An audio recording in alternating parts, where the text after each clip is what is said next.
Assalamu alaikum. Alhamdulillahi Rabbil Alameen. Wassalatu wassalamu ala Rasulillah.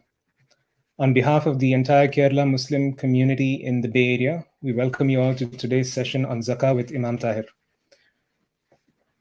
We all woke up to the news of the passing away of the mother of one of our community members, Brother Mammootty, this morning. Inna lillahi wa inna ilayhi raji'un. May Allah forgive her, accept her good deeds, and elevate her in ranks in Jannat al-Firdaus. Ameen. We are just a few days away from Ramadan. Allahumma ballighna Ramadan.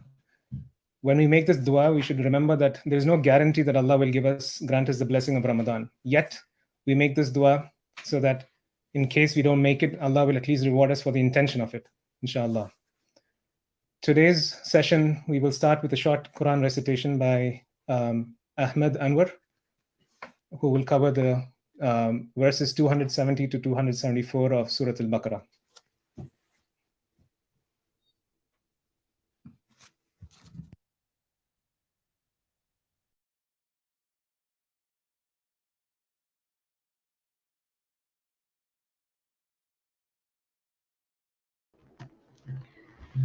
أعوذ بالله من الشيطان الرجيم بسم الله الرحمن الرحيم وما أنفقتم من نفقة أو نذرتم من نذر فإن الله يعلمه وما للظالمين من أنصار إن تبدوا الصدقات فنعما هي وإن تخفوها وتؤتوها الفقراء فهو خير لكم ويكفر عنكم من سيئاتكم والله بما تعملون خبير ليس عليك هداهم ولكن الله يهدي من يشاء وما تنفقوا من خير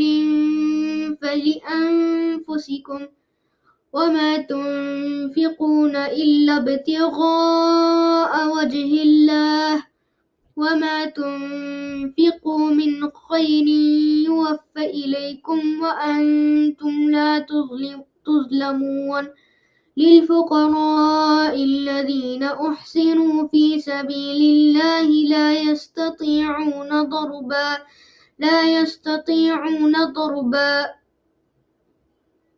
ضربا في الأرض يحسبهم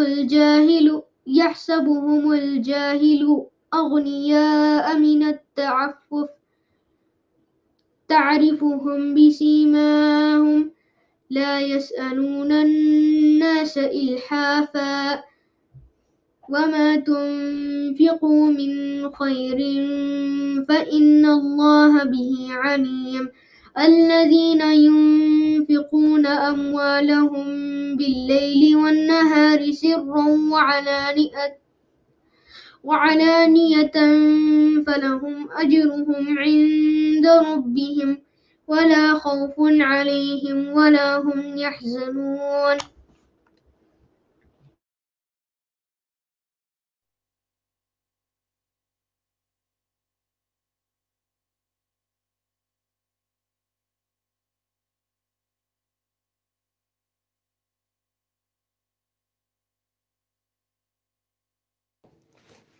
Jazakallah khairan, Ahmad, barakallah fikum.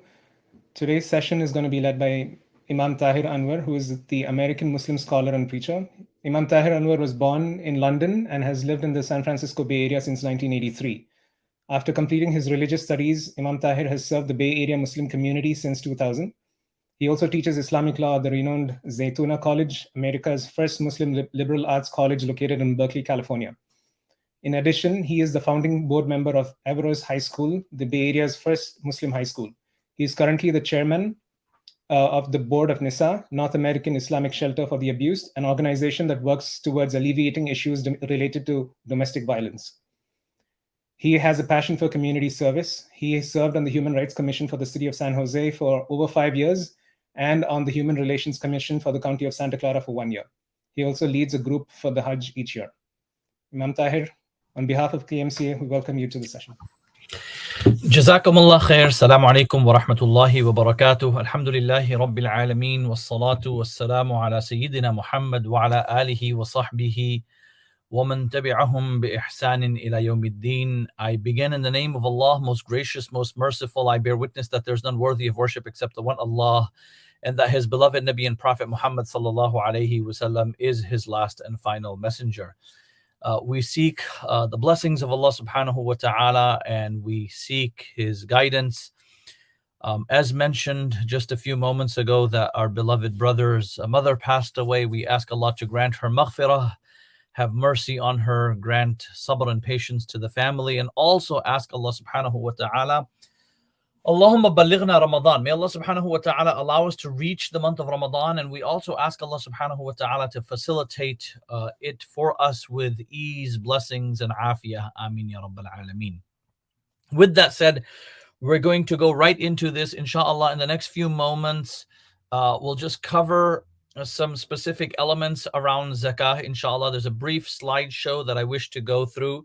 And then if you have any questions, I know a few people have already asked some questions, and then there may be some people who may have certain questions. So inshallah, we'll get around to those as well. Yes, please go ahead. So zakah. Moving on, inshallah, what is zakah? So sharia, I'll just, Brother Nasir, I'll just tell you next slide, so you can go ahead and do that. Next slide, inshallah. What is zakah? The word zakah quite literally means one of two things.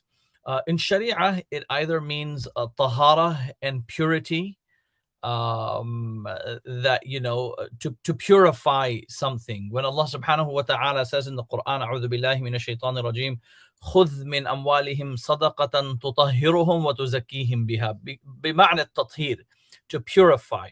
What we believe is that when we give our zakah, the rest of our wealth is now purified for us.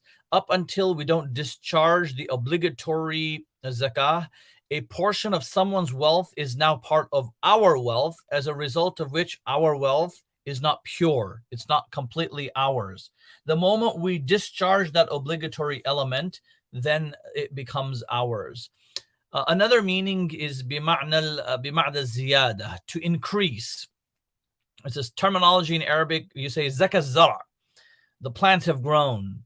And so zakat quite literally means growth. And we as Muslims believe naturally that when we give our zakah, our obligatory charity, then inshallah our wealth increases. It's not a tax. Clearly, we need to remind ourselves that it happens to be an act of worship and an act of ibadah. We can move on. Zakat is a personal act of worship. We as human beings, we as Muslims, are 100% accountable for its correctness. As a result of which, we need to know what we owe zakah on. We also need to know how we can calculate it, and then to whom we can give it to. There's no one to oversee it except ourselves. Who is zakah obligatory upon? Next slide. As long as you fulfill certain conditions, zakat is obligatory on you. You have to be Muslim, naturally. You have to be free. A slave is not obligated to give zakah because everything that the slave owns belongs to the master. Number 3, you have to be mature. So if there's a wealthy child, a young individual, boy or girl, who has been, for example, left with inheritance,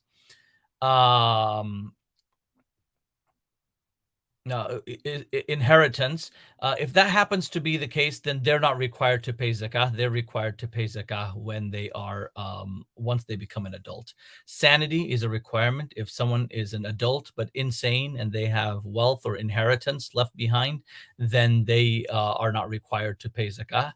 Number 5, the possession of nisab. We're going to speak to this in a moment. The minimum amount of wealth. There's a minimum threshold that the Sharia requires in order for it to be an obligation for someone to pay zakah. And number 6, so that's one thing we're going to cover in the next few moments. Number 6, the hawl, the passing of 1 year over the nisab, right? We all know the concept. We've all heard of the concept of 1 year, but what does that really mean, right? we'll speak to it when we come to it, inshallah. Nisab, what is it? Okay, so what is the nisab? It's a specific amount that Sharia says is the threshold between being rich and being poor. If you have less than that amount, you are poor, you can receive zakah. If you have more than that amount, then you are rich and you are obligated to give zakah. What is that amount? The Prophet sallallahu alaihi wasallam gave us this amount based on the value of gold and silver in his time, sallallahu alaihi wasallam, and this amount does not change until the day of judgment. 80, well, actually, this is on the next slide, so I'll come to that in a minute, but it's a specific amount, right? That if you have this amount, whether it's in the actual gold, silver, cash, savings, stock, business inventory, 401k, IRA, whatever form we are holding that money in, as long as that wealth is above a certain amount, you are obligated to give zakah. It does not have to be gold and silver, just its equivalent in value. The reason I say this is because some people say, well, I don't have that much gold. It's not about having that much gold. It's about having its value based on that amount of gold. Its current value is determined not when you came in possession of it. So if you bought gold, for example, it's not how much the gold was when you bought it. It's how much the gold is today's day in value. It's not how much you acquired the stocks for. It happens to be how much the stocks are worth today. Okay, so what is that amount? That amount based on, so the Nabi sallallahu alaihi wasallam, specifically mentioned certain amounts. The ulama, afterwards did the calculation as to how much is it. So in terms of gold, it comes to 87 grams of gold. Okay, or if you want to calculate based on silver, it's 24 ounces of silver. Now, by the way, there's a massive delta. There's a massive disparity between the two. So the nisab, according to, and so the easiest way to do this, by the way, is that you would go online. You would go to a website called goldprice.org, goldprice.org. Once you get to gold price, you can click, make sure it says gold, and then click the tab next to it, make sure it says G for grams, and it'll give you the price of 1 gram.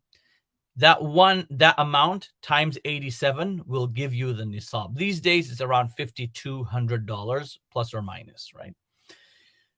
Or you could do the same thing. You can do the drop down. Instead of gold, pick silver, and then do the drop down, pick ounces, and you'll get the price for 1 ounce comes to about $20 these days. 20 times 24 puts you at around just under $500 would be the nisab according to silver. What does that mean? In reality, what does that mean? It basically means this is the threshold. Now, by the way, the Prophet ﷺ gave both amounts, so you can use either of the two as your threshold. And this is only a problem for people who have wealth between the amount of silver and gold. So you could have assets. So let's just say you use the number 500. Let's just say you could have your assets are around $500, right? More than $500. You are now the owner of nisab, and you're known as sahibun nisab. Now, if you pass 1 year above the nisab, you will be obligated to pay zakah. Or you could say, well, no, I'm still below the nisab of gold. And you can choose whichever one, by the way. I'm still underneath the nisab of gold, so I don't have to pay zakah. I can receive zakah. You have $2,000, you could still use the same argument. You have $3,000, you can still use the same argument. You have $4,000, you can still use the same argument. You have $5,000, you can still use the same argument. The moment you are above $5,200, then according to both standards, according to both thresholds, you are now above the nisab. You are literally what Islam refers to as amir. You are wealthy at this point. And if you are above the nisab for a year, then you are obligated to give zakah. Now, for those individuals whose if we can just go back really quickly. For those individuals who are between the two amounts, right, between 500 and 5,200, then the question is, should I give my zakah or not? Very simply put, where the ulama, the scholars remind us, use the lower threshold to give, right, and say, hey, listen, I'm above 500, I'm going to give my zakah. And use the higher threshold to receive and say, you know what, I'm under 5,200, and so I'm not going to receive it. I will let others, So use the lower threshold to give and the higher to receive. Okay. I hope that's understood. If not, then please go ahead and share your questions. And then, when the time comes, I will try to answer it, inshallah. The passing of 1 year. For those of you that have heard me speak at all in the past, either during a khutbah or a khatira or wherever, you've generally heard me say that the greatest misunderstanding, the grossest mistake Muslims in the West have around on the issue of zakah happens to be the passing of 1 year. So Islam says, the Sharia says, once you've reached the nisab, and by the way, you may reach the nisab at any time during, and by the way, you generally reach the nisab once in your life, right? Once you've hit the threshold, hopefully, for the most part, you generally remain above that threshold forever and ever. The question then is, not everyone hits the threshold in the month of Ramadan. I'll come to that in a moment. But whenever you hit the threshold, now for our example's sake, let's just use the month Muharram. Let's just say that you got your first job, you got your first paycheck, you received some inheritance, whatever the case may be, and you acquired wealth and you became above the nisab, or you hit the nisab. You're now above the minimum threshold. Your lunar haul, your lunar year has begun now. In 1 year, one lunar year from this Muharram, let's just say 15th of Muharram, next year on the 15th of Muharram, if you have been above the nisab for the course of the entire year, then whatever you have on the 15th of Muharram next year, you will give 2.5% of that. So zakat is due 1 lunar year from the time your wealth reaches nisab. Okay, 1 lunar year. In order for zakat to be an obligation on you, you have to be above the nisab for 1 lunar year, not necessarily have the money for 1 year. Let me explain that to you. The 1st of Muharram, we were using 15th of Muharram. On the 15th of Muharram, you got your first paycheck. And you went above the nisab. You now have $8,000 in your bank account. Fast forward the month after, you got your salary, you got your paycheck, you paid your rent and utilities and whatever it is that you needed to, and now your 8,000 has now become 13,000, the month after 15,000, the month after 20,000, whatever the case may be. Fast forward 2 months before Muharram, let's just say Dhul Qa'dah, right? Dhul Qa'dah, we have Ramadan, Shawwal, Dhul Qa'dah, Dhul Hijjah, and then Muharram. So Dhul Qa'dah. In the month of Dhul Qa'dah, you sold your home. And upon the sale of your house, you acquired $500,000 and it came into your bank account. Now, you do plan to spend it. You're just not sure when, why, how. So up until the month of Dhul Qa'dah, from the 15th of Muharram up until this amount hit your bank account, let's just say you had set aside $25,000. $500,000 hits your bank account in the month of Dhul Qa'dah. 2 months later, Muharram, is time for you to pay zakah. Do you pay zakah on 25,000? Or do you pay zakah on 525,000? The correct answer is you pay zakah on $525,000. You do not have to have the money for 1 year. You only have to be above the nisab for 1 year. And at the end of the year, whatever money you have in your bank account, you pay zakah on that. We're using the modern term bank account. It could be cash at home. It could be a bank account, whatever it is. But whatever you have is what you pay zakah on. Now, some people argue and say, well, that sounds incorrect. That sounds unfair. No, that is the correct way of doing it. Otherwise, the salary you received 11 months ago, you haven't had for a year. The salary you received 10 months ago, you haven't had for a year. The bonus you received 9 months ago and the salary you haven't had for a year, right? The inheritance you received 8 months ago, you haven't had for a year. So what will you be doing then? Will you be calculating? And what's the threshold? What amount do you need to have for a year in order for it to be a part of your assets versus not, right? For you to pay zakah on, right? All of a sudden here you have $500,000, so you're panicking. And 7 months ago, you added $10,000 to your bank account from your salary, so you're not panicked. Like, how do you do that? How do you do the calculation? So clearly understand that when Islam and Sharia says the whole, it's not having the money for a year. It's simply being above the Nisab for a year. You could have acquired that $500,000 2 weeks before your zakah due date, and you must pay zakah on that. So clearly understand that and do not make that mistake. Also, people give zakah from or do their calculations from Ramadan to Ramadan, Ramadan to Ramadan. In reality, it's not like the entire ummah became the owner of Nisab in Ramadan. We all became the owner of Nisab at some point or another in our lives. Your zakah is due 1 year from that time, not necessarily in Ramadan. So know that as well. Now, sometimes people want to give their zakah in Ramadan in order for it to be easy for them. If that happens to be the case, then one of the things that you know, for example, we were using the example of Muharram. So from Muharram to Muharram, you gave zakah in Muharram. Muharram to Muharram, you gave zakah in Muharram. Muharram to Muharram, you gave zakah in Muharram. Now you're thinking, you know what, I just want to do it in Ramadan. So 1 year from Muharram to Ramadan, when Ramadan comes, although it hasn't been an entire year, it's only been 9 months, you give your zakah in Ramadan, and then you can change your due date from Ramadan to Ramadan to Ramadan to Ramadan till the very end. Okay, moving on, inshallah. When zakat is being given, so there's two things I want to share on this slide. Number one, when zakah is given, it can be given in advance. So let's just say that your zakat liability last year was $25,000. Okay, and you discharged $25,000. Now, all of a sudden, someone comes to you and says, hey, you know what? There's a needy cause, a family, school, whatever it may be. And, you know, they're in dire need of money and they, you know, they're zakat eligible. So can you give some of your zakat? Can you give it to them? Yes, you can. So you say, you know what? Here's $2,000.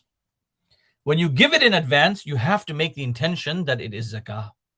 Fast forward, whenever your time comes to give your zakah, to calculate your zakah, you calculate and you've already given 2,000 earlier on. So you simply deduct that as an amount that's already been given. And then whatever your liability is what you're required to give. But when you give zakah, either on time, after time, or even in advance, zakat must be intended. So let's just come back to that previous example. Someone comes to you and says, hey, there's a school and they're looking for funds. Can you help them out? Say, absolutely. You give them $2,000. Fast forward, Ramadan comes around, you're calculating your zakah.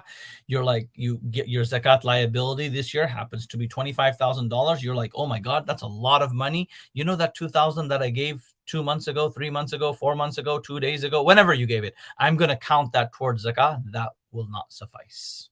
That will not suffice. Had you intended for that amount to be zakah when you gave it, then it will suffice as zakah. If you never made the intention, you can't retroactively intend for it to be zakah. It must be intended as zakah when it was given. Okay, what do you give your zakah on? Like, what are the assets on which you must pay your zakat on? All forms of currency, right? Whether it's savings, checking, cash, and any form of currency, you pay zakat on any denomination, the currency of any country. As long as it's currency, you pay zakat on it.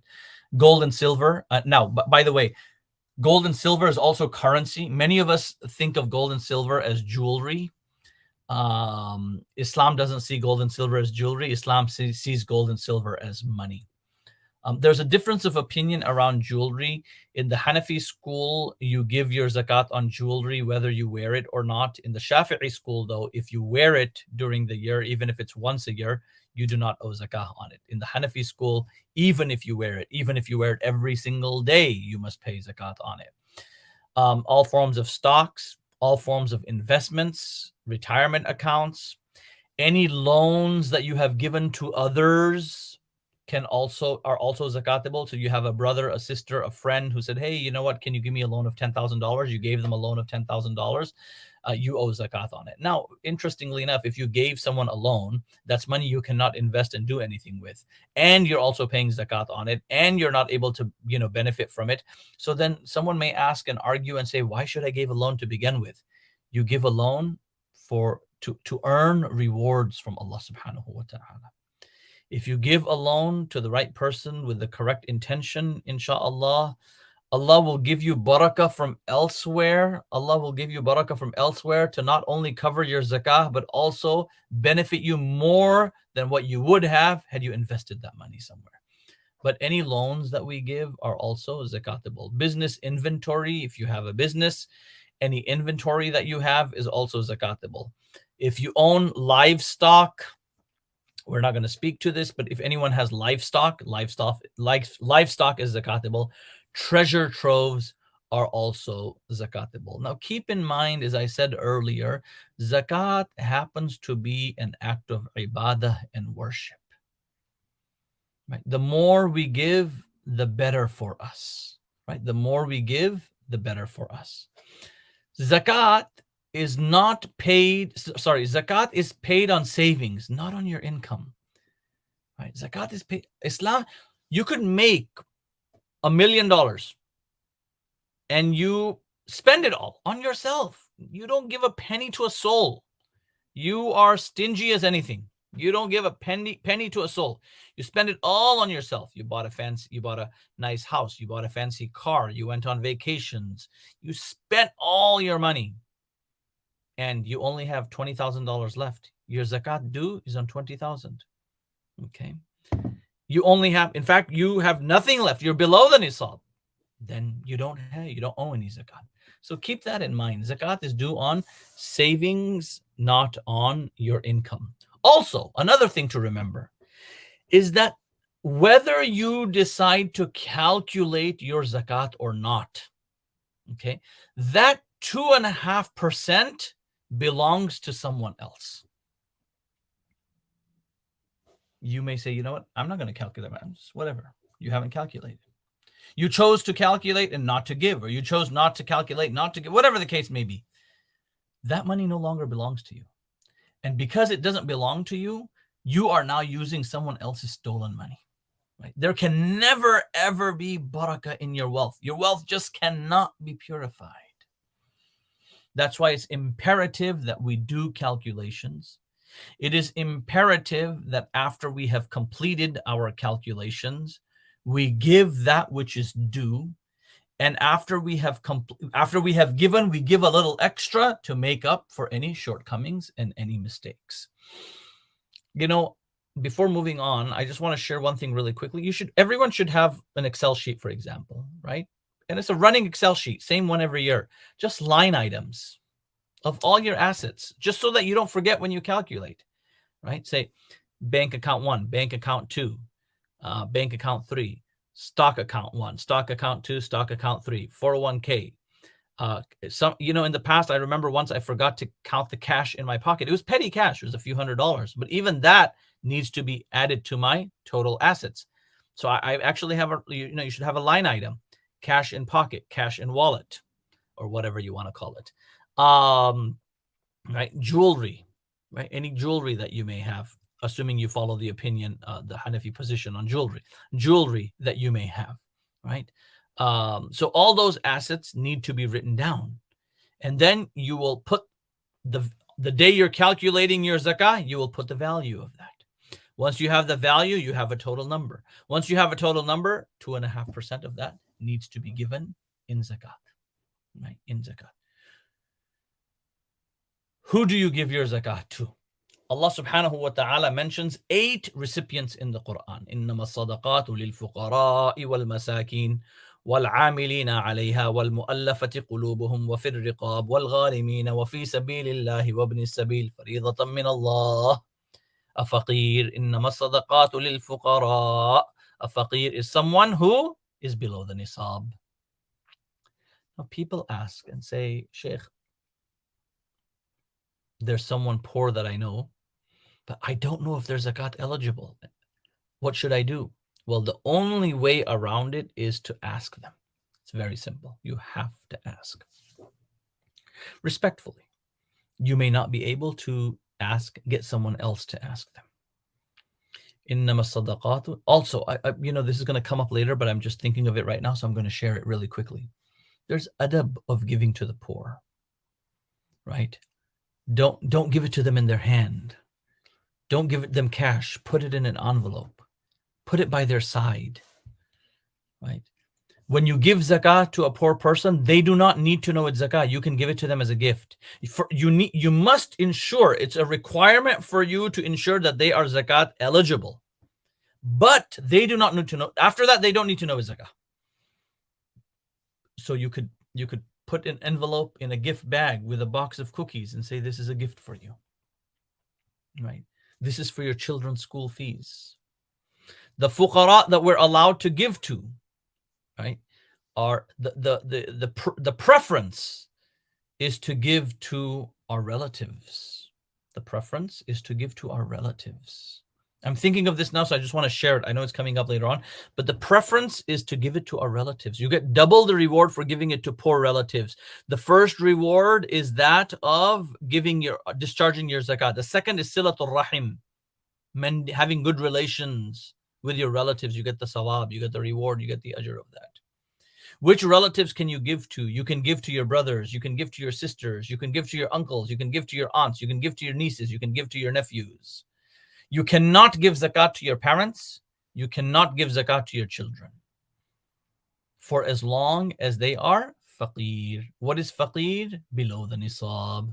إِنَّمَا الصَّدَقَاتُ لِلْفُقَرَاءِ وَالْمَسَاكِينَ. Who are the masakin? Miskin, we would generally translate as, hand to mouth or homeless, barely have anything. Okay. وَالْعَامِلِينَ عَلَيْهَا. You can give zakat to those who are employed to collect the zakah only if that is by the head of an Islamic state. وَالْعَامِلِينَ عَلَيْهَا وَالْمُؤَلَّفَةِ قُلُوبُهُمْ. People whose hearts are recently reconciled to Islam. This category was abrogated by Umar radiyallahu anhu. وَفِي الرِّقَابِ. Slaves who are purchasing their freedom. وَالْغَارِمِينَ. People who are in extreme debt.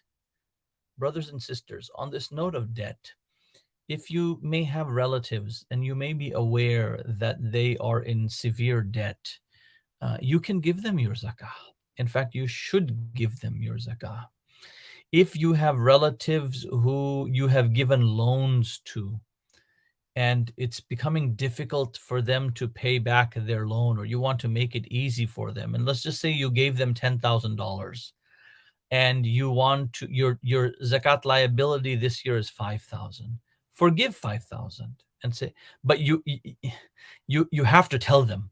You can't think in your mind that I've forgiven 5,000, and when they come to me to pay me, then I will tell them that I have. No.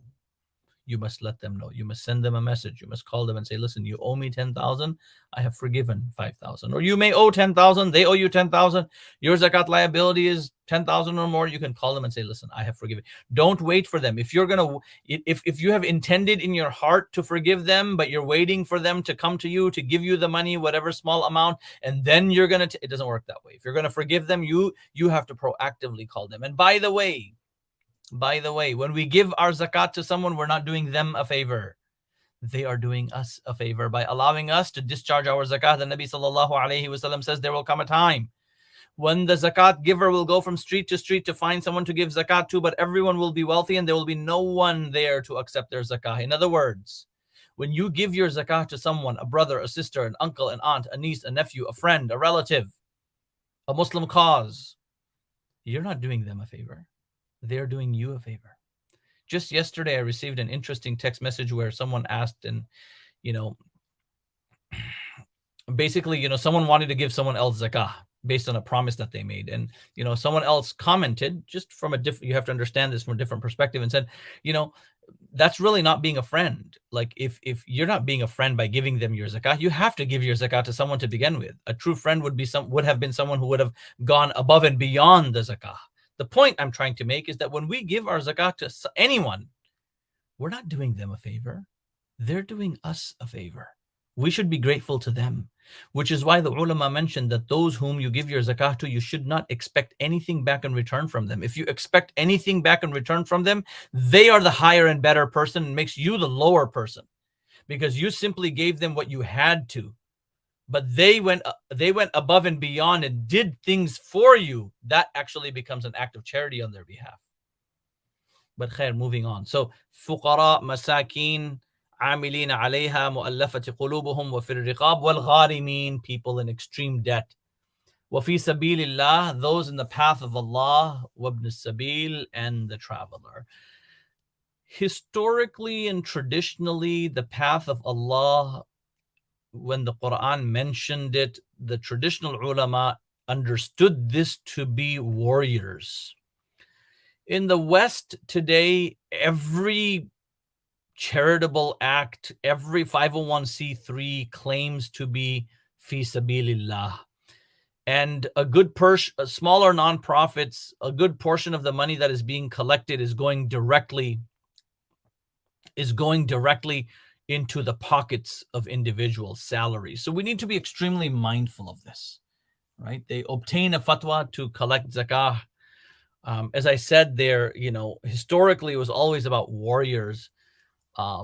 So be mindful. It's your responsibility that you give your zakat to,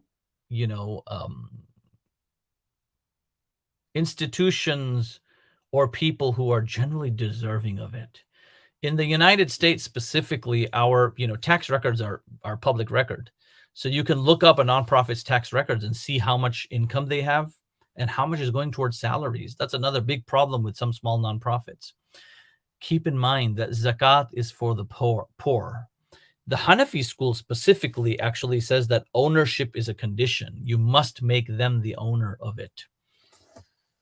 And as a result of that, anything that is of public benefit, for example, cannot be zakat eligible. A water well cannot be zakat eligible. Anything to do with public benefit cannot be zakat eligible. Now, there's a way around it. You can give that money to a poor person and then let them build a well or let them contribute that to an institution or whatever. But otherwise, because then it becomes clean money. But in any case, being mindful of this. Just don't. What I'm saying is, don't just randomly give your zakat to any cause that claims to be zakat eligible. Do your homework, even if it's just a little bit. Okay, moving on. We're almost done, so we just have a few more things we need to cover. 401ks. Allah. This is a fairly long one. I know a lot of people are most interested in this. Is zakat due on your 401k? There are 4 prominent and predominant opinions on this. Number 1, it is due, right? Pay zakat on the full value on the day you're calculating your zakah. You log into your 401k account. Your 401k account says it's at $400,000. You owe zakat on $400,000. Next year, it's at 500,000. You owe zakat on all 500,000. You don't say that I gave zakah on 400,000 last year, so I'm only going to give on 100,000 now. No, it doesn't work that way. Okay. The year after, it's at 700,000. You give zakat on the full 700,000 again. So that's one opinion. The second opinion is that you pay on the full value minus any penalties and taxes. In other words, if I were to withdraw all my money today, shut down my 401k account before 59.5, okay, whatever penalties I would pay and taxes I would have paid, I would deduct those in whatever amount. So for example, if my 401k is sitting at $400,000, if I were to liquidate that account today, I would, for example, pay $100,000 in penalties and taxes. What I would be left with is $300,000. I'm going to pay zakat on $300,000. Number 3, you don't pay anything now. at the age of 59 and a half, at the age of 60, when you get access to your 401k, then you will go back and retroactively pay zakat for each year. You will have to have the records. 30 years ago, when I first got my 401k in Ramadan, it was worth this much, 400,000. Here's my zakat for 400,000. The year after in Ramadan, it was at 500,000. My zakat is on 500,000. The year after, it was at 300,000. Here's the zakat on 300. In other words, retroactively pay for every year until the time you access your 401k. There is an opinion that says that you would not pay any zakat on the 401k at all because you don't have access to it. The moment you get access to it, right, at the age of 59 and a half, the moment you have access to it, then it's kind of like that house that you sold. The money has just, it's as if the money has hit your account. And as soon the Ramadan, assuming we're using sort of that Ramadan example, assuming that Ramadan comes around, and at that point in time, whatever your 401k is worth, you will pay the full zakat on that. Now, by the way, 1 year, when you turn, one Ramadan again from that, if your 401k is $1 million, you will pay zakat on $1 million. If 1 year from there, your 401k is $1 million, you will pay on $1 million. Now, this becomes very problematic for a lot of people. It becomes problematic for a lot of people is because the 2.5% on the $1 million is what they are kind of withdrawing every year to pay for their expenses and their, to pay their bills. And then all of a sudden they have this massive zakat liability, right? This humongous zakat liability, right? On $1 million, $25,000. $25,000, if you're living in, somewhere else, could have been your rent for your apartment rent for the entire year. Now, all of a sudden, you owe that much in zakat. Well, the reality is you have a 401k, you must pay zakat on it. If you don't want to pay zakat on it, you need to figure out other creative ways to invest your money or other creative ways to make money on that money so that your zakat liability is not there. The preferred opinion is either one or two, pay zakat on the full amount or pay zakat on the amount minus any penalties and taxes. I generally prefer the first opinion simply because the money that is, so again, let's use the example of 400,000 and 300,000. The money that is in the account and that is being invested or vested to make more money is the full 400,000 and not the 300,000. And so, again, the decision is yours. The more you give, inshallah, the more Allah will protect your wealth, and increase in your wealth as well, inshallah. Ameen ya Rabbal Alameen. Okay, stocks, RSUs, options, stocks. Pay on the market value on the day you're calculating, whatever the stock is worth. RSUs, you pay on those that are vested. Okay, those that are vested. If they're not vested, you do not. There's no zakat on there.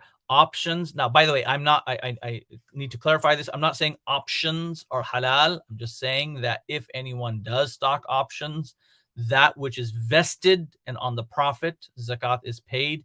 Your ESPPs, pay on the amount withheld. So whatever amount you have withheld for the options, you will pay zakat on that.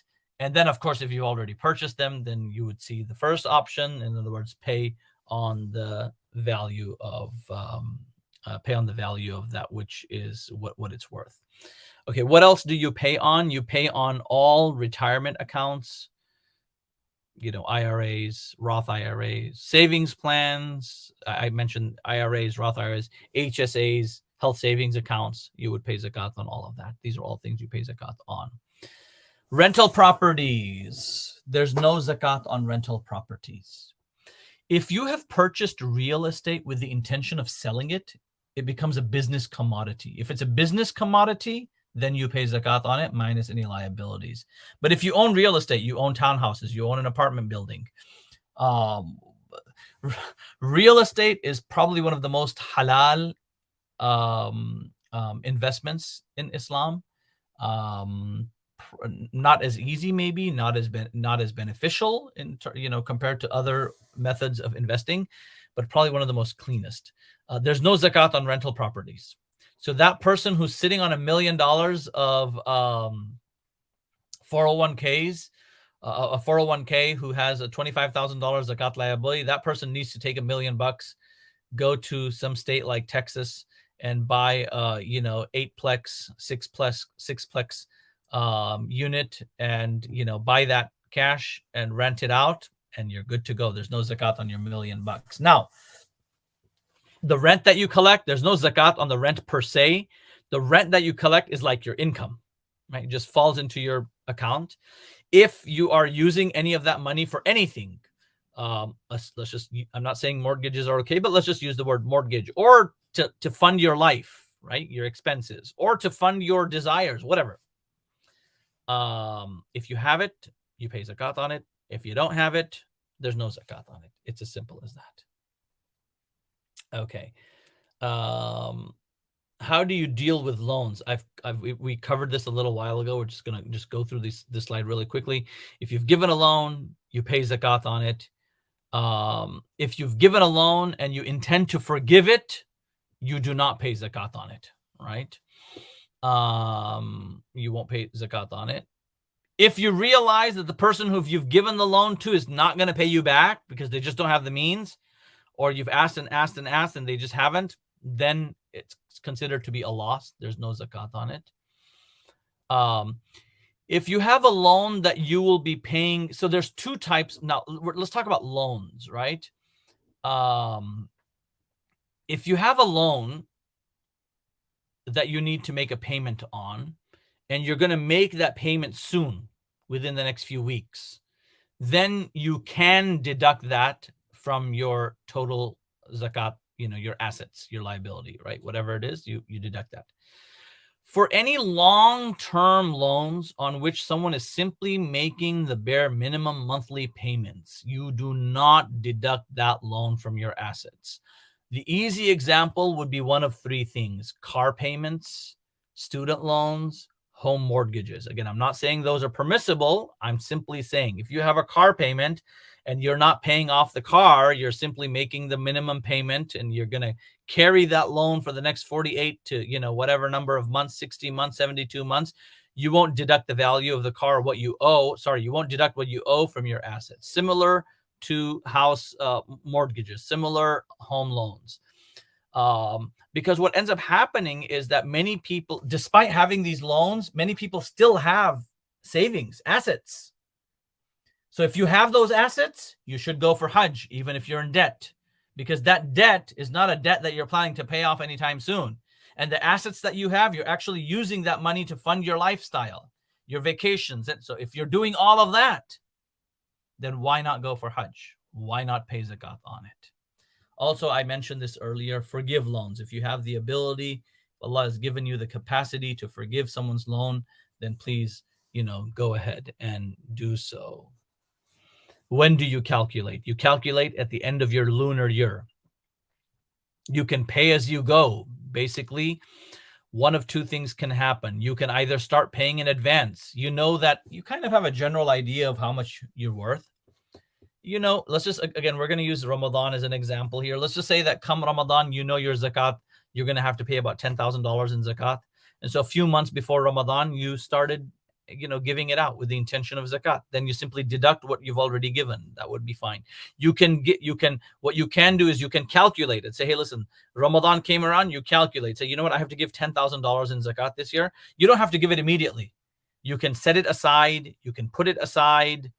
And then give from there. You can set it aside in your mind and heart if you haven't moved accounts, or you can pull it out and put it in an envelope in cash or whatever it may be, right? You can intend as when you separate, or intend as you give. If you haven't given all of your zakat and you're hanging on to it to give and use it during the course of the next few months or whatever it is, write it down somewhere just in case you pass away. Right. This is a whole different topic altogether, but and I don't know who and how many people are on the presentation, but I recommend everyone that wherever you have assets, stocks, bank accounts, crypto, health accounts, mileage accounts, credit card accounts, write all that down somewhere and share it with your loved ones. La samah Allah, God forbid, if someone were to pass away suddenly, then the very family to whom it belongs and who can benefit from all of this ends up going through so much difficulty and hoops to get access to that. In many cases, doesn't even know that my loved one had access, had all of these assets. That's a different topic, but I just thought I'd mention that. So intend when you separate or when you give. And as I said, intentions cannot be backtracked, cannot be retroactive. Okay, last 3 slides.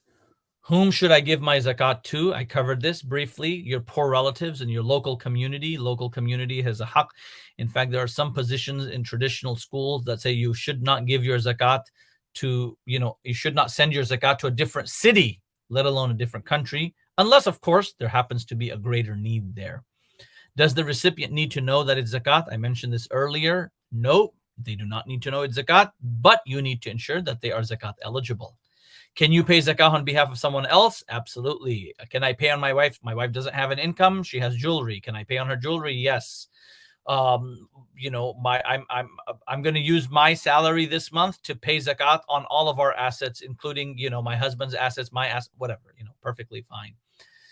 As I mentioned earlier, zakat must be intended. If the intention is not made, then it is not zakat.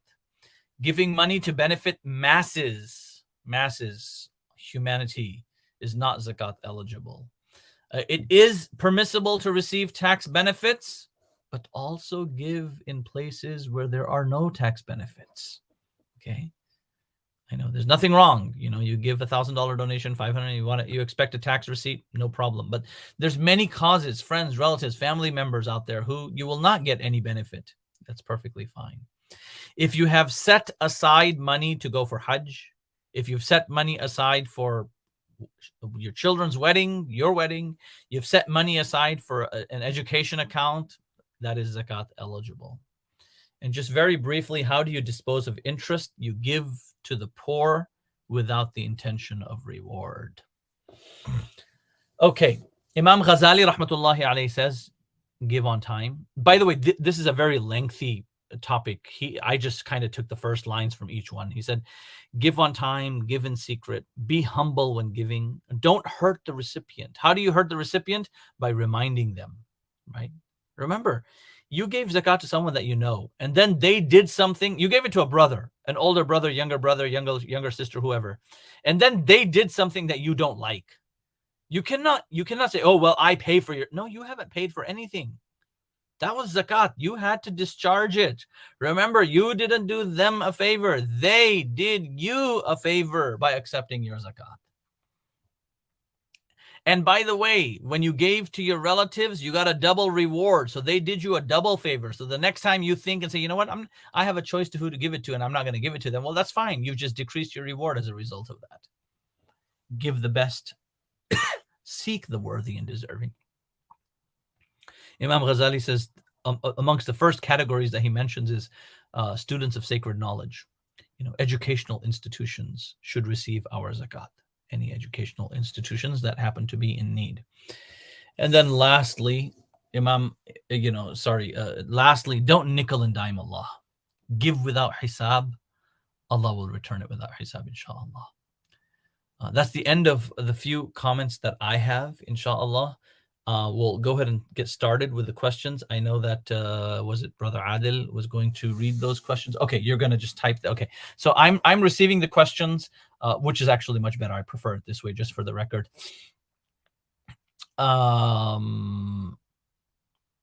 So the question for the viewers, I just want to let them know that I'm receiving the questions on private chat. So I will read the question and then answer the question, inshallah. If someone asks for a loan and we give them zakat without explicitly stating that it is zakat money, what should we do if they later repay? Well, if that happens to, if someone, so the question is, someone asks for a loan and we give them zakat money.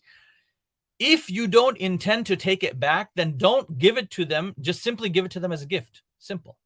And let them know. Tell them, listen, you don't owe me this again. You don't owe me this. This is a gift, and then you're done. They don't owe you anything. You've discharged your zakat. Can we use credit cards to pay zakat, though we have funds in our bank account? Is it better to pay with cash, I'm assuming, or direct bank transactions? So you can pay zakat through a credit card as long as you I'm assuming you want to use a credit card to pay zakat because you want to collect miles or points or whatever. Yeah, that's perfectly fine. You can do that. And then take the money that happens to be in your bank and pay off your credit card. By the way, if you're sitting on a credit card loan when you pay your zakat, that would be haram and that would be incorrect. Also, keep in mind that if you're giving, you're giving $1,000 in zakat, some websites will actually say that, if you're giving $1,000, we won't receive the full 1,000. You have to give $30 extra to cover the percentage and the fees. You have to do that. If you don't cover the percentage and the fees, you have not discharged the $1,000 of zakat. You've only discharged $970 of zakat, and you still owe zakat of $30. So you want to keep in mind that when you do give, you account for those fees that need to be paid. What are the conditions to be satisfied to make someone eligible for receiving zakat? Is there a handy checklist available to verify the zakat eligibility? It's very simple. There's only one eligibility, Nisab. If they own less than the Nisab, they are zakat eligible. If they own more than the Nisab, they're not zakat eligible. Now, assuming you have a family, a husband and wife. Now, again, this is, in the Hanafi school, this becomes technical because, many women, especially back home, India, Pakistan, women have a lot of gold jewelry. If you have gold jewelry, you could be dirt poor, but have gold. You're actually rich. Islam says you're rich. You cannot receive zakah. In fact, you must pay zakah. Then people argue and say, I don't have the money to pay zakah. No. Hold on a second here. Your gold is money. You're going to have to sell a portion of your gold or give a portion of your gold as zakat, calculate, and then give that much in zakat. Now, there's a way you can go around this. It's called a hila. The way to go around this is that the husband then liquidates all his wealth and gives it to the wife or vice versa, and one of them becomes poor and zakat eligible, then you can give them zakat. So there's really no checklist. There's only one, it's just one nisab. That's it. How do we calculate zakat on stocks? The full amount. You log into your stock account, right? Whoever Merrill Lynch, whatever it is that you use, you find the value of your stocks. Your stocks are worth, $50,000. You owe zakat on 50,000. No, you will not deduct taxes. It's what it's worth. You have that money, you pay zakat on it. Can we help a needy with zakat money? Can we help a needy with zakat money who has debt from a bank and not able to pay it off? Absolutely. Very good question, by the way. So someone's needy. They have a bank loan and they're struggling to pay it off. Then please give it. Even if it's a bank loan, that's fine. That doesn't matter. Mistakes were made. Why let them suffer? Brothers and sisters, many of us, I know so many of you, naturally, this is the Kerala Muslim Community Association. So all of you have family in India. For those of you that have recently moved to the United States in the last 10, 15, 20 years, you have immediate family back home, uncles, aunts, cousins, brothers, sisters. And some of them, inshallah, not anyone, but some of them may be in dire need. Please think of them. Be mindful of them. And if you don't want that your name is mentioned, sometimes, you don't want, if you give to them, they may try to call you and you don't want that. Assuming you don't want that, then you can give it to a third party to give it to them and, your name does not need to come. So that's okay. But yeah, bank loans can be paid off through zakat money. Absolutely. How do I pay my zakat if I already have monthly mortgage payments? I hear different opinions around this. I think I covered that. I'm assuming this question came in before I actually asked. I covered that. So if we can move on with the next question, that would be awesome. But in any case, listen, you have a mortgage of $1 million. Okay, you live in the Bay Area. You got a mortgage of $1 million. Your assets, your stocks, 401k, cash, gold, jewelry, whatever it is worth $100,000. You will pay on the $100,000. Unless you're taking that $100,000 and dumping it to your $1 million mortgage and you have nothing left, then no. Otherwise, you pay zakat on it. This is the predominant position on this amongst the traditional scholars of the Ummah. Simple. There are people who will say you can deduct 1 year's worth of utilities. You can deduct 1 year's worth of mortgage. You can't. Sharia says you have it, you pay zakat on it. You don't have it, you don't pay zakat on it. You do not want to pay zakat, there's a simple rule. You have a mortgage, you have a landlord, whatever it is, write a check for the next 12 months, right? Write a check for the next 12 months. Your mortgage is $5,000 a month. Your rent is $5,000 a month. Write a check for $60,000 and send it. Then you don't have 60,000, you don't pay zakat on 60,000. It's as simple as that. But if you have assets that you are not using to pay your loan, then that's money that you have. You will use that money to go on vacation. You will use that money to buy a new car. You will use that money to invest elsewhere. You have it, you pay zakat on it. Am I required to pay zakat on a loan given to a relative to repay their debts? Any loan that you have given, you pay zakat on it. Although they've agreed to return, I don't have confidence that they will. Okay. Then there's one of two things. For as long as you have considered it to be a loan, you will continue paying zakat on it. The moment you have forgiven it, and not, by the way, when we say forgiven, I don't mean forgiven in your heart.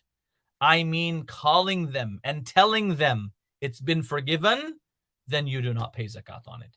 And if they are zakat eligible, that zakat can actually be considered to be your zakat payment for this year or for future years if you've already calculated your zakah. I hope I've been clear around that. I calculated my zakat last year and it was a lot. I did not have that's the biggest. By the way, the person who's asking this question is a Silicon Valley person. I can't. This is a big problem that most people have, right? Our money is sitting in. It's not liquid, right? It's sitting in accounts that we don't have access to. I calculated my zakat last year and it was a lot. I did not have the liquidity at the time, so I staggered disbursement. I still have left over. Can I pay this year? Yes. Yeah. So again, you may calculate your zakat and say, you know what, my zakat I need to pay this year is $20,000. I don't have 20,000. Try to discharge it as soon as possible. 5,000 this month, 5,000 next month, 7,000 the next month, 3,000, and try to get done with it. But yeah, if you have left over, you should immediately disperse it. Another thing, and this is where, when I say giving zakat in advance, like don't wait until Ramadan. A few months, 6 months before Ramadan, start giving small amounts, 1,000, 2,000, 1,000, 2,000, but write it down and give it with the intention of zakat. So then when you figure out your zakat liability, you can deduct that which you've already given, and that's that much less that you have to give. If a person is above Nisab, but not having the means to pay zakat in cash due to personal situation, should the person liquidate assets to pay zakat or pay later? You should liquidate your assets to pay zakat. That's money. We think that stocks is not money. Okay? Stocks is money. We think jewelry is not money. Jewelry is money. We simply think that a dollar amount on a computer screen is money, or money in your pocket is money. No, your stocks are also money. Your jewelry is also money. So you must give, I'll ask a question in person, Imam Tahir. It's slightly long. Absolutely. Let me finish the next question and then you can ask that question in person, inshallah. Is there a certain online zakat calculator that you'd recommend? Not really. Not really. Just do a spreadsheet, have line items, put everything. You don't need to calculate. What do you need to calculate? Just write down all your assets and then write down what it's worth, and then 2.5% of that, you're good to go. Brother Adil, was it Brother Adil? Yeah, Brother Adil, go ahead and you can go ahead and ask that question. Jazakallah khair, Imam Tahir. This is really great. We have a lot of questions. So this one is our Slido gives a limitation on the number of characters you can put in a question. So somebody sent this question and they wanted me to cover this in person. So the question is, can I take into consideration only liquid assets of stock from company's balance sheet when calculating zakat? Say, for example, I have $10,000 worth stock from one company, but the company's liquid assets is only 30%. Can I consider zakat on just $3,000? Taking into consideration zakat liability in business is only liquid assets. Can I deduct withdrawal penalty, fees, and taxes when calculating zakat for 401k? In principle, I've covered the answer for both of those. I would like to say that ultimately do whatever your heart tells you to do. Right? It's as simple as that. I would even with the first example, although the company is not, the assets was, they said 30% was the example they gave, if I'm not mistaken. You would still pay zakat on the full amount that you have withholding in that. It's as simple as that. That's what it's worth. That's what your stock is worth. Then you pay zakat on it. Even with the 401k, can you deduct penalties and taxes? Absolutely. But ultimately, you do what you feel most comfortable with, would be my answer to you. Right. Ultimately, keep in mind, and I shared this on the slides, do the right thing. As long as you're 100% confident that you're doing the right thing, alhamdulillah. If you have doubts, then potentially the right thing would be elsewhere, right? And don't put your responsibility on someone else's shoulders, right? Don't put your burden on someone else. Very simple. Ultimately, we are responsible for our wealth. We are responsible for our zakat. The more we give, the better it is. Or, stocks is a more modern way of investing money. Find a more easier way of investing your money. You may make less money, but at least you won't have to worry about all these issues when it comes to zakat. Right. I'll take one more question. Somebody's written that sometimes the most deserving of zakat is amongst our closest relatives. What's the strategy or the best way of seeking them out and helping them? Asking them point blank, in confidence, with due love and respect. I've done this with my own family members over the years. Just, hey, listen, I need to ask you a question. Please don't be offended. If you're offended, please forgive me. I'm only doing this in your best interest. I'm trying, and so please forgive me. Please forgive me. Please forgive me. Are you zakat eligible? And they may say, no, I'm not. Okay, that's okay. Or they may say, yes, I am. Answered your question. By the way, even if they say they're not, still give them some money out of just your good character, but intend for that to be sadaqah and not zakat. Inshallah. I can read the next question for you if that helps. My aunt's husband passed away, has 2 kids and no monthly earning. However, she has some gold in her possession. Can she be zakat eligible?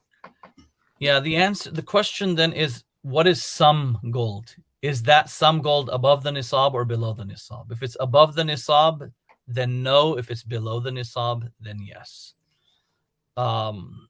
Gets a little tricky. So, that's really the answer that is given. So be mindful of that. May Allah make it easy. May Allah, by the way, may Allah reward all of you for your intentions in wanting to help your family.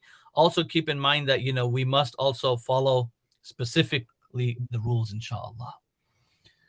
My aunt's husband passed away. I don't know. Okay, is there a certain online zakat? I think we already covered that. If a spouse owns gold ornaments gifted by parents, in-laws, and husband, mashallah, she's a lucky person. But she's not employed. She's not employed / not earning. Can husband pay zakat from his pocket? Oh, I don't know. No, I'm just kidding. Yes, of course. Yes, the husband can pay. In fact, that is generally how it works in most households where women have jewelry and they're not working. Nothing wrong with that. Then the husband will pay out of his money. But if he chooses not to, by the way, he's not responsible.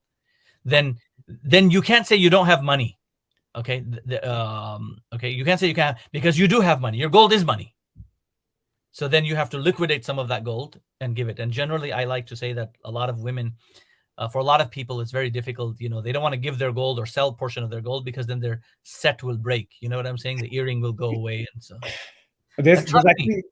I've been doing this for so long that I know the answer. I know the questions and I know the answers. Actually, there's a similar question that somebody else asked. Is it okay for my husband to pay zakat on my behalf? You answer that. Should I make any niyyah for the same, or should I just pay the zakat myself? No, is there a question of intention? Yeah, no. Just as long as you're giving it, yeah. So my own wife's jewelry, I have a line item. I know exactly. So I know exactly how many grams it is in gold. I know exactly how many grams it is, not the value, because based on the value of gold, that the price will fluctuate naturally. So I know exactly how many grams it is. So I have it written down as to, this many grams. And then the day I'm calculating my zakat, I just go to goldprice.org, find out how many grams it is, put the value down, and then boom, boom, boom. Like, I'll just log into my bank account, put the value down, check in my wallet, put the value down. Stocks, not that I have any stocks, put the value down. Crypto is also zakatable, write the value. Boom, you got that down. So just line items, and let this be a slide that you use year after year after year after year. And then, y'all are all mathematicians, software engineers. So, you can have it set up where it automatically tells you the 2.5%. I don't know how to do that. So I take the amount at the end and I put it in the calculator and divide it by 40 to get my 2.5%. But we both get I get there the long way. You can get there the short way. Okay. Can a husband pay for? Okay. My question, not questioning anyone, but would like a fiqhi opinion on organizations collecting zakat funds up front and dispersing them later. We don't know when. So again, trustworthiness is a big issue. Simple answer is, if you trust them, then give to them. If you don't trust them, then don't give to them. Simple. Generally, in the past, people did not give zakat to organizations. People gave zakat directly to the poor, their relatives, people on their street, people in their community. The rich knew the poor. Now, I know many of you, again, many people who happen to be immigrants specifically, we know poor people. Our children don't. Our children don't know any poor people, mashallah. Their friends are not poor by any means or standards, So it's a very interesting, it's a very interesting dynamic. Say I calculated zakat 2 months ago and I owe $100. So I pay zakat today to someone in India. How does the exchange rate difference apply here? You're thinking too hard. It doesn't apply. Just give $100, inshallah, you'll be good. Doesn't matter the exchange rate. And so, and that's why I say give a little extra, inshallah, and Allah will forgive. Be in the habit of giving. You know what I'm saying? I think, Sheikh, Imam, the question was the exchange rate, like $1 back 2 months ago is 80 rupees. Now it's 85. So should I give 85 or 80 when I calculate it? So whatever the $100 is today is when you would do it. You get what I'm trying to say? Yes. So it's the day you give it. Right. It's the day you give it. Right. Yeah. Is it really 85 today? I had no idea. Okay. That's waiting. Oh, okay. Oh, really? I had no idea. Okay. Alhamdulillah. Wow, that would be a massive fluctuation. Okay. Is zakat compulsory on retirement accounts for people who don't have access to this retirement because they are not at their retirement age? This is the 401k question, by the way, and I've already answered that. So you may want to go back in the recording and catch that, unless there's something in that question that I missed and I didn't understand. But the answer is it compulsory in retirement accounts for people who don't have access to their retirement? Yes, it is. If parents bought gold for kids, is zakat compulsory on that kids on that gold if kids are not adults? Assumption is Islamic standard for an adult. Yeah. If you truly bought it for the kids, then zakat is not due on it until they become adults. The moment they reach puberty, zakat must be paid on it. And if they don't have any wealth to pay zakat on it, then you will be paying zakat on it, either through your cash, your other assets, or through the gold itself. By the way, so again, let's just say someone's zakat liability this year is $5,000. You don't have to give $5,000. You can actually give you don't have to give 5,000 in cash, is what I mean to say. You can give 5,000 in stocks. You may have a business back in India, and so you can give $5,000, the equivalent in rupees in India in rupees, and keep the 5,000. It's like you can give it through any of your assets. Which relatives of one person is zakat eligible? All your relatives except up and down. You cannot give to anyone whose nafaqah, whose expense you are required to pay. You're required to pay your mother and father's expenses. You're required to pay your grandparents' expenses. You are required to pay your children and grandchildren's expenses. So those people will not receive zakah. Up and down, sideways, crisscross, you can give zakah. Can you give zakah to your brother? Yes. Can you give zakah to your sister? Yes. Can you give zakah to your cousin? Yes. Can you give zakah to your uncle? Yes. Can you give zakah to your aunt?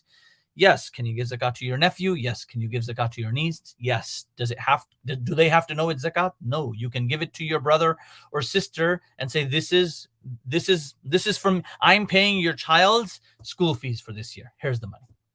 I'm paying your rent for this year. Here's the money.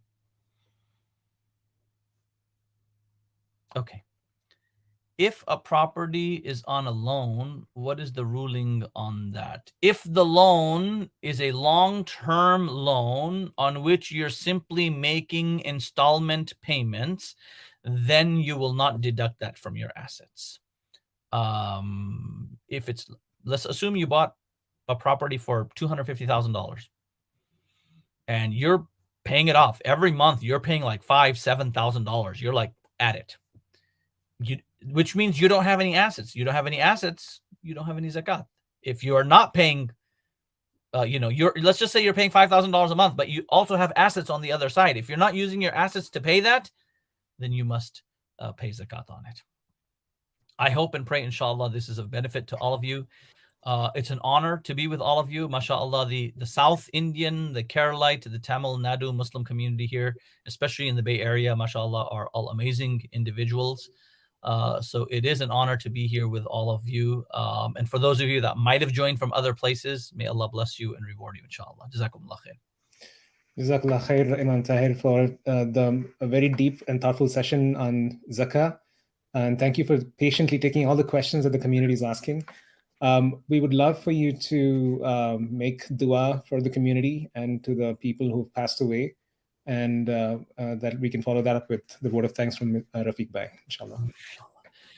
بسم الله الرحمن الرحيم الحمد لله رب العالمين والصلاة والسلام على سيدنا محمد وعلى آله وصحبه أجمعين ربنا آتنا في الدنيا حسنة وفي الآخرة حسنة وقنا عذاب النار ربنا ظلمنا أنفسنا وإن لم تغفر لنا وترحمنا لنكونن من الخاسرين اللهم بلغنا رمضان اللهم بارك لنا في رجب وشعبان وبلغنا رمضان اللهم بارك لنا في رمضان اللهم إنك عفو تحب العفو فاعف عنا يا كريم لا حول ولا قوة إلا بالله العلي العظيم. Oh Allah, as we embark on these blessed nights and days of the month of Ramadan, make them easy for us, accept them from us, relieve us of any difficulty that we may be in, relieve us of any diseases that may have overtaken us. Ya Allah, protect us from sudden difficulties and worries and illnesses, and grant us sudden goodness, Ya Allah. Brother Mamuti, whose mother passed away, we ask Allah subhanahu wa ta'ala to grant her maghfirah. And then, of course, all of our loved ones who have passed away recently, not so recently, wherever they may be, Allah, we ask that you grant them all maghfirah, enlighten their graves, have mercy on them, grant them Jannatul Firdaus. Ya Allah, we ask that you protect our children. Ya Allah, protect our children, protect their iman, protect their character, protect their morality. Allow them to be successful in this dunya and the hereafter. Allow them to receive and achieve success in matters of dunya and in matters of spirituality. Ya Allah, we ask that you bless us and our families and fulfill our needs, Ya Allah. Always make us amongst those who give and not amongst those who receive, us and our children, Ya Allah. Always make us givers, Ya Allah, and not receivers, Ya Allah. And allow us to be extremely generous. And as a result of our generosity, Ya Allah, grant us more and more. Oh Allah, accept our session, accept our time, and accept our du'as. ربنا تقبل منا إنك أنت السميع العليم وتب علينا إنك أنت التواب الرحيم سبحان ربك رب العزة عما يصفون وسلام على المرسلين والحمد لله رب العالمين آمين يا رب العالمين. Ameen ya Rabbil Alameen. Assalamu alaikum, Imam Tahir. First of all, thank you very much for joining us today from the entire community, Kerala Muslim community across the Bay Area, and also patiently answering 20-odd questions that we had. Looks like the community really took advantage of the question answer time. Definitely, I made quite a lot of notes, and it was a very insightful session, very detailed session. I'm sure others did as well. And I think just to summarize on the biggest takeaway for me was that I think, like Imam, you eloquently put, zakat is a very important aspect of our deen, and it is important that we strive to execute it carefully and act correctly as much as possible. So I think that's one of the key takeaway that I think that I extracted from the session. And I think the profound, the definition that you provided around zakat being that is not your money, you're just a custodian of it, that basically changes the perspective. So Jazakallah khairan for sharing your thoughts, sharing your lessons with us, teachings with us. Definitely Inshallah, we think we all make it to the Ramadan and will also be able to implement and practice all the lessons that we learned today, and purify our heart and wealth. That being said, I'll go ahead and close the session. Assalamu alaikum. Subhanallah wa bihamdihi, subhanallah, subhanakallahumma wa bihamdihi, nashhadu an la ilaha illa anta nastaghfiruka wa natubu ilayk.